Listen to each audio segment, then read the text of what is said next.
Alright, welcome back to the channel, viewers. And if you've been following the channel for very long, you'll notice that the 1966 Mustang is gone, and in its place it's a 79 Chevy Camaro. It was brought in for blowing the fuse when you turn on the signal lights, and the power windows was not working. Already got a good start on it, but had to pull the seat because the harness for the power windows, which mounts here, the switches for the power windows, runs along inside the rocker panel, goes out underneath the carpet, comes up to there. And when I removed the wiring harness, the pink wires are power wired to the switch, and if you look right there, it's been skinned, and it had this wire tied into it, this little light thin gauge black wire. It just had it wrapped in tape, and the other end here was under the carpet and up underneath the rear seat, not going to anything.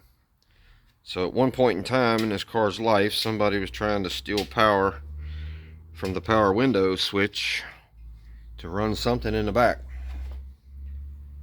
And then that led me to taking the dash apart. Tilt columns, so it's loose, so I got to get in there anyway. But I'm pretty sure that the signal light switches, the signal light shortage is up in this column somewhere. Anyway, got a little bit of a mess underneath there. But now I'm trying to find the ignition relay that powers the window switches to see if it's any good or if it's bad, whatever. Yeah, never a dull moment around here. Seat was rocking. Found out that the seat bracket was broke here in the front. So I'm going to have to unbolt this and weld that up, back up to the seat. And just a bunch of little things. And then he told me when he dropped the car off yesterday that the fuel gauge stopped working. Excuse me. So yeah, that's what I'm working on here. Got his high horsepower stickers on the car. I guess that's good for about 50 horsepower.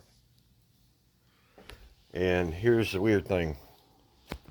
He had this, when he first got this car, batteries in the trunk, poorly done,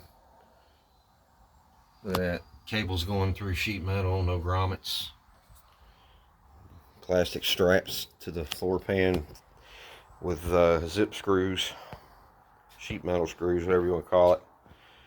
But here's the kicker. So he left that battery in the trunk alone, because what was happening was after you drive the car for a while, it would heat soak and it wouldn't start. The car wouldn't start. So then the owner came and put a battery in the front, and a whole heaping load of battery cable, and to get it to start. So now it does turn over a lot easier now and start and everything, but I'm going to probably disable that rear battery completely, get rid of it.